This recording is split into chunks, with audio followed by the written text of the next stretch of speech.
আমাদের জীবনটা একটা পরীক্ষা। আমরা এখানে সবাই পরীক্ষা দিচ্ছি, কেউ ধনী হয়ে, কেউ গরিব হয়ে, কেউ ক্ষমতার শীর্ষে থেকে, আবার কেউ অসহায় হয়ে। এখানে আমরা সবাই পরীক্ষা দিচ্ছি। পার্থক্য এটাই যে আমরা সবার পরীক্ষা দেখতে পাই না। সবার জীবনে দুঃখ কষ্ট রয়েছে, কিন্তু আমরা তা দেখতে পাই না। আমরা অনেকেই বলি যে আমার জীবনে দুঃখ কষ্ট শেষ হচ্ছে না। আজকে আপনি যার সফলতা দেখছেন, তার লড়াইটা, তার সংগ্রামটা আপনি হয়তো দেখেননি। আজকে আপনি যার বিলাসিতা দেখছেন, তার যুদ্ধটা আপনি দেখেননি। মনে রাখবেন, আল্লাহ সুবহানাহু ওয়া তাআলা কাউকে এমন কোনো বোঝা চাপিয়ে দেন না যেটা সে বহন করতে পারে না।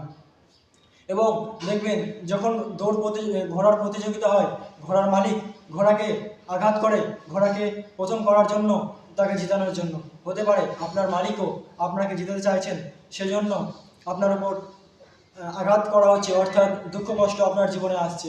মনে রাখবেন, সবার জীবনেই দুঃখ কষ্ট রয়েছে, আমরা তা দেখতে পাচ্ছি না। অনেকেই সেটা লুকিয়ে রাখে, অনেকেই সেটা গোপন রাখে। তাই এই ছোট ভিডিওটি কেমন হয়েছে জানাতে ভুলবেন না। See you soon, till then, আলবিদা, জয় হিন্দ, জয় বাংলা।